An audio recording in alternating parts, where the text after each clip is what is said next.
সারা দেশের মতো পাহাড়ি জনগোষ্ঠীও মেতেছেন বর্ষবরণের আনন্দে। আজ থেকে শুরু হয়েছে মারমা সম্প্রদায়ের 3 দিনব্যাপী ঐতিহ্যবাহী সাংগ্রাই উৎসব।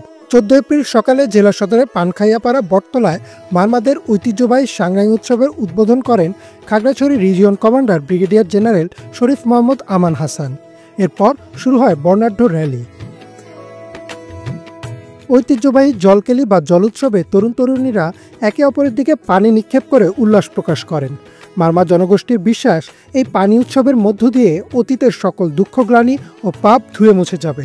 সে সাথে তরুণ তরুণীরা একে অপরকে পানি ছিটিয়ে বেছে নেবেন তাদের জীবনসঙ্গীকে।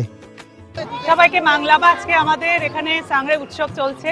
আমরা সবাই আগ্রহের সাথে নাচে গানে অংশগ্রহণ করছি। আমরা সাংগ্রাই অনেক ভালো লাগছে, সবাই মিলেমিশে গান নাচ বাজনা সবাই অনুষ্ঠান করছে। আমরা উৎসবে খেলাধুলা করে পানি খেলা খেলি। কেমন লাগছে? ভালো লাগতেছে। Khagrachhari region commander brigadier general Sharif Mohammad Aman Hasan বলেন, পার্বত্য চট্টগ্রামে বিভিন্ন জাতিগোষ্ঠীর অবস্থান, সবাই মিলে একটি পরিবারের অংশ। পার্বত্য চট্টগ্রামে বিভিন্ন জাতিগোষ্ঠীর অবস্থান এবং আমরা সকলে মিলে একটি পরিবারের অংশ, সেটি হলো বাংলাদেশ।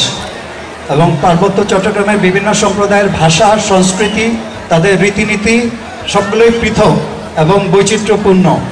একজন বাংলাদেশী হিসেবে আমার মনে হয় প্রত্যেক সম্প্রদায়ের এই ভাষা এবং রীতিনীতি আমাদের জানা উচিত এবং সম্মান করা উচিত।